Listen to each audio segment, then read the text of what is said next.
2 or 3 minutes on the church? Absolutely, Okay. yeah. I'm actually intrigued by that because I didn't know a lot about her involvement with the church. Oh, that's her too. Great. Yeah, that's so great. Okay. All right, well, thank you again for being here. I hope you had a chance to learn a little bit more about Mary Church Terrell. I can't believe I didn't know that much about her until I was working on, my background's as a reporter. I was working on a different assignment and I happened to be in the LaDroit Park neighborhood and I saw this house and I just thought, wow, what is this all about? And to learn that that house was once occupied by such a phenomenal woman and that it's in the state that it is, that dichotomy really struck me, which is why I thought that her story really needed to be told, and she was someone who is really worth celebrating because of all the contributions that she made. And so in doing my research, I was so fortunate to be able to tap into the knowledge of C.R. GIBBS and Joan Quigley, who are both incredible historians, authors, very knowledgeable about this subject matter. And so we get to spend some time with them, and then of course we want to get your thoughts about the film and what you learned about her, and any questions you may have about the subject matter. So first, CR, how did you come across Miss Terrell? You're like an encyclopedia of DC history. So, but how did you learn about her? I became aware of her as I delved more deeply into the history of struggle and resistance of black folk to the power structure in the district. And like you, I recognized that we needed to do and tell more, and you provided a matchless opportunity for me to do just that. I shot a stand-up for a series that the Howard University Television did in concert with PBS for the Civil War. And I did one part right down from her house. And from that moment on, the house haunted me. So when it's the ancestors are working overtime. I mean, they're leading you down paths and you can't see the destination. In fact, you can't even see the turn in the road. And I had no idea that years later, I would have the opportunity to talk about a woman that I had come to admire greatly. Thank you. And what about you, John? First, I just want to say again that I think you did such a terrific job telling her you. story. Thank you. The cinematography and the care you brought to her story. Oh, that's my husband heckling me in the back. The cinematography alone, the historical accuracy, the depth and breadth, it's just amazing how much you captured in half an hour.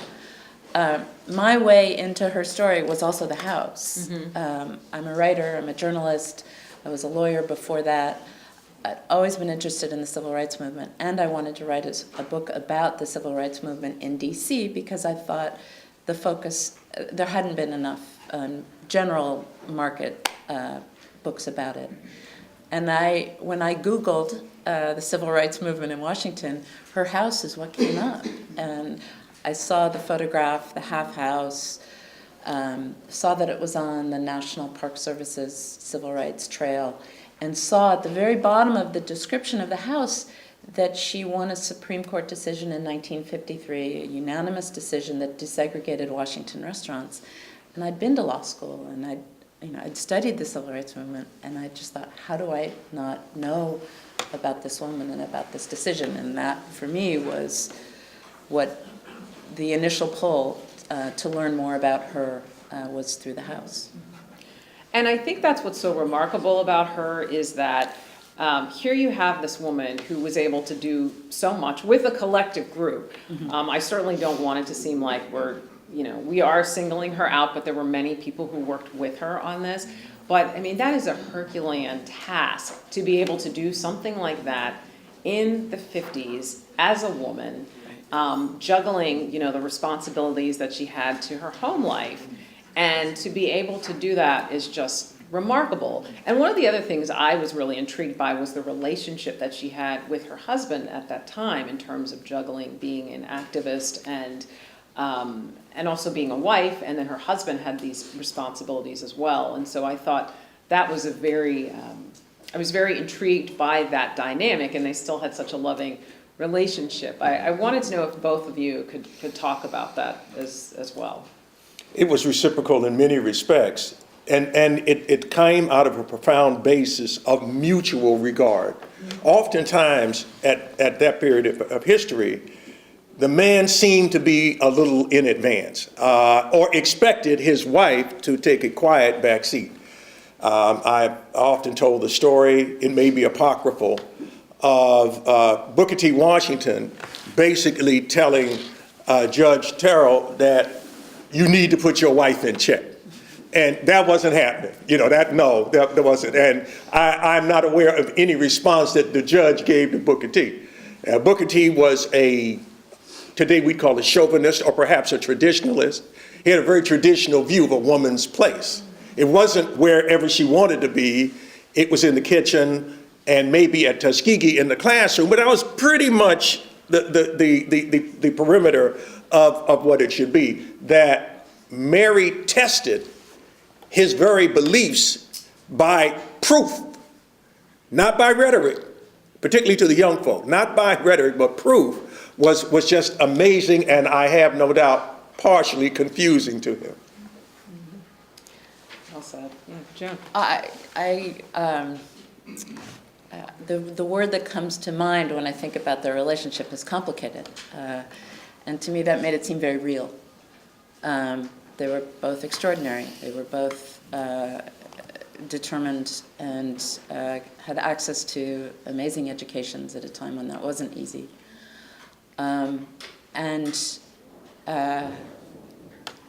He knew who she was. He knew what she was like. He knew she wasn't going to be happy at home. She was a feminist. She was a civil rights activist. She was both things at the same time. And yet they were together for a very, very, very long time. That to me felt very modern in some ways. I did work on this book during the Obama administration. The fact that they were both so well known and so well educated felt to me like they were the Washington power couple of the early 20th century. And so that resonated too. How did this marriage survive and work was a subtext to her struggle for civil rights. And also another, something else I wanted to expound upon was the nature of how she was able to be a feminist in such a traditional society at the time. And I know you wanted to mention something about her church, because we've had the fortune to speak at different panels before, and someone had asked me about her role in the church. And from my research, I didn't see a lot of interaction with her in the church, and my assumption was that churches at the time were incredibly sexist. So you didn't really have a lot of women in leadership roles in the church, and I know that's something that we had discussed. But I know you wanted to expound on that as well. I'm going to pass this picture around. This is a picture of her church, and this is Lincoln Temple Congregational. Yep, make sure I get it right. This is at 11th and R. This is a still, if you will, living building that you can at least walk in front of. It recently ceased operation. Now, it doesn't mean that they're not going to have a place that they can meet.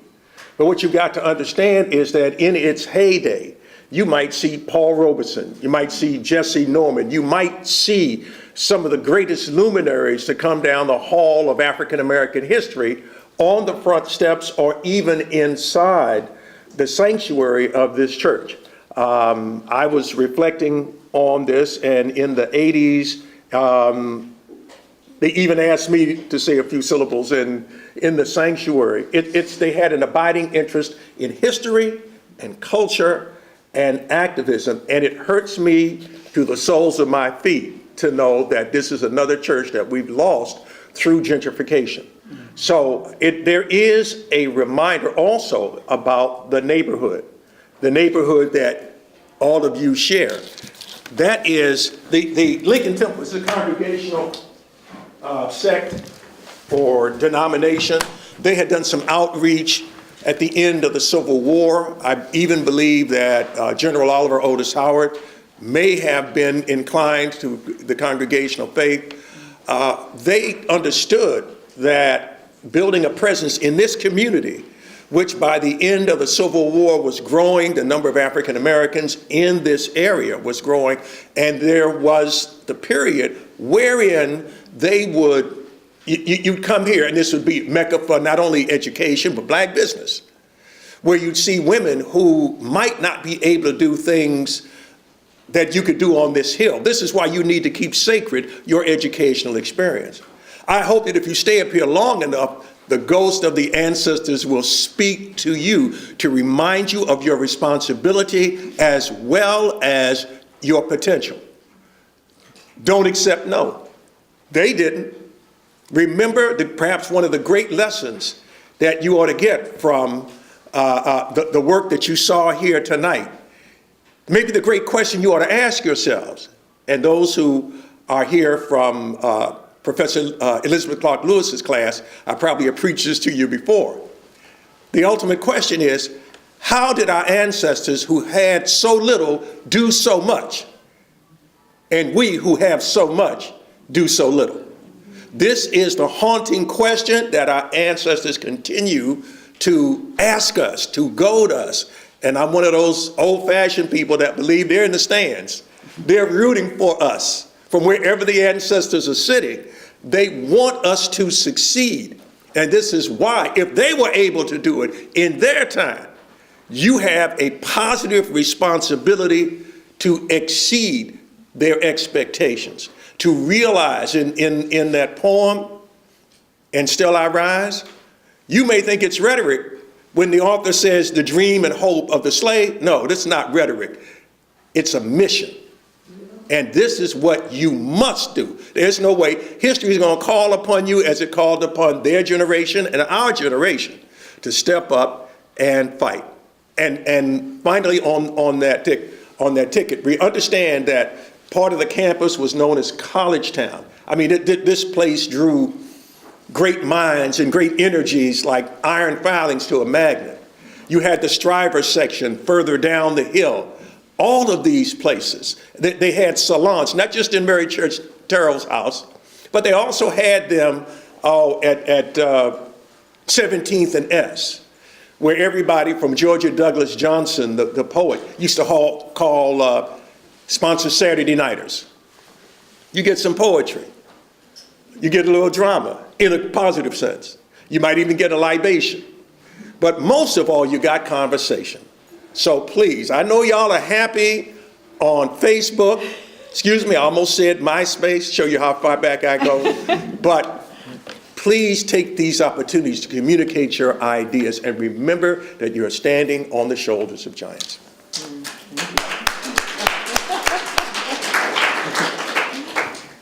Did you want to? I know. I know. I'll repeat one word, mission. Yeah. She definitely felt a sense of mission. Mm-hmm. That's and where I it think, came from. Yeah. Oh, I'm sorry. Go ahead. No, religious or wherever, but she had Yes. a mission her whole career, her whole life. And I think that's what is so incredible. I mean, to hear you talk about that church, I was not familiar with that church, but to know that it wasn't necessarily a place of strictly being a place for religious meetings, but a place for activism. Mm-hmm. And yes. I think that's why her house, when you said in the film that it represented a beacon, having something that is a physical, it's a touchstone for what someone was able to accomplish and how those ideas came to fruition, it's really special. It's really remarkable. And it was one of the reasons why I was so compelled to do the film, because I really had no business. Again, I mean, I had no connections. I really had very, very little. I had a small grant, and I literally just kind of on a lark, I reached out to CR from another assignment I had done, and I said, I hunted down the publisher who did Joan's book, and I said, okay, let me see if I can find her. And luckily, she was right around the corner, and I was able to, I mean, it was really happenstance, but I felt that committed because I think she represents the potential that all of us have and all the things that we can, in fact, accomplish. I mean, I feel like we are living her inheritance in a way, the fact that we have our education and we have the ability to make change, even in this really unpleasant climate that we're living in right now. So unless you guys want to add anything, I was going to open it up. Two Good. things. Please, yeah. There may come a time soon. The great African-American historian, John Henry Clark, used to always tell us, leave a record. Leave a record. Leave some kind of physical presence behind you. Look, some of you have seen the commercial for Perillo Tours. And if you have, you know that they take people to Italy.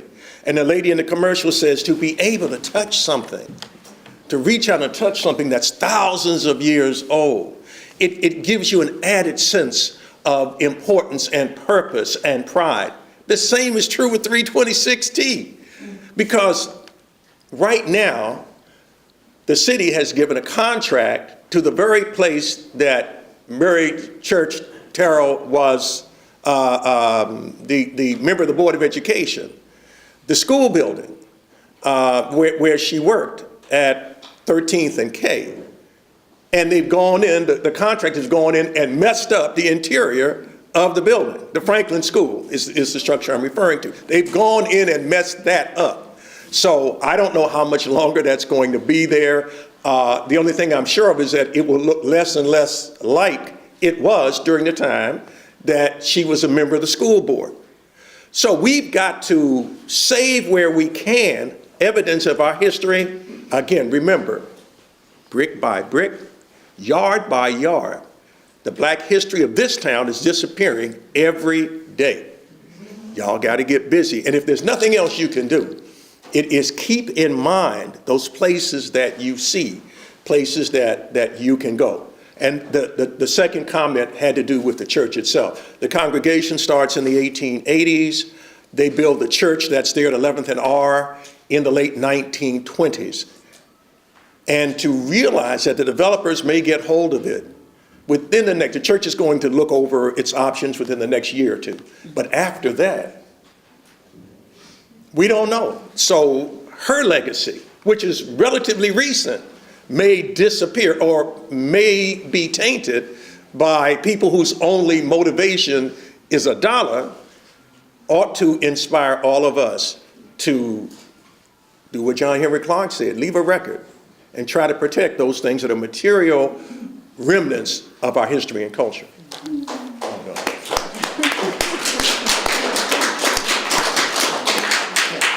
Yes, ma'am. I have one question and a Wait, Oh. just a moment. Oh, I'm sorry. Oh, yes. Oh, Yeah, yeah, we so let's can. open it up for questions. Jacqueline will be passing around the microphone. Is that? I actually have one question and then I'll move to the comment. The question I wanted to ask you was what your book was about. Just another southern town. I wasn't quite sure what that was. And then the question about the idea of whether that power couple, because that's what they were, whether they were motivated by the church. And from what we've heard, I don't think they were. So would it be possible, the two of them, having gone to such secular and erudite universities, Oberlin, which was, I think, originally Quaker, and Harvard, that they might have taken away from those universities the sense of mission, not a religious mission, but a life mission. Pretty much what you're talking about. And they would have come out from that with that mission. And that's what they wanted to do. Because from everything you said and from the movie, I saw absolutely no reference to religion.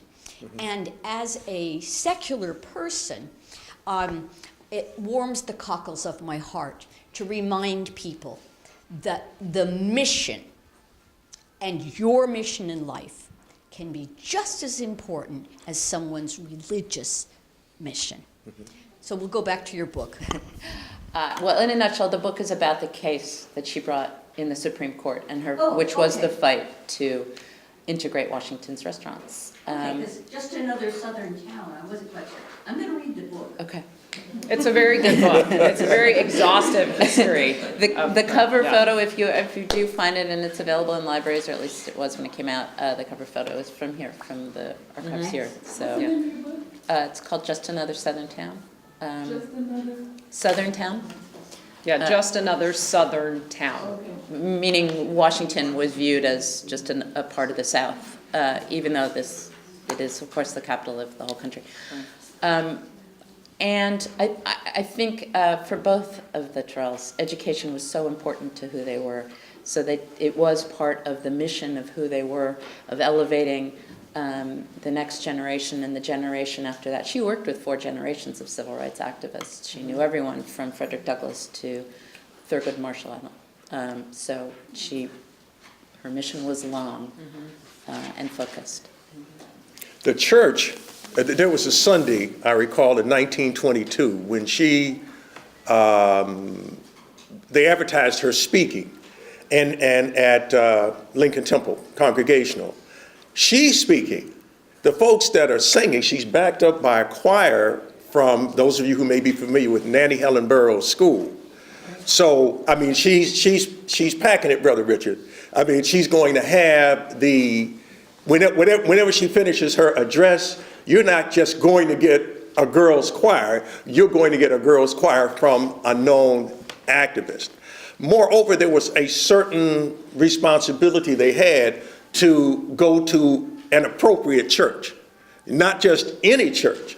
But I think that those considerations had more to do with social convention than, no, they did not drink the cup of mission from the altar of Lincoln Temple. No, they brought their sense of mission to the church, and for a time it fit quite nicely.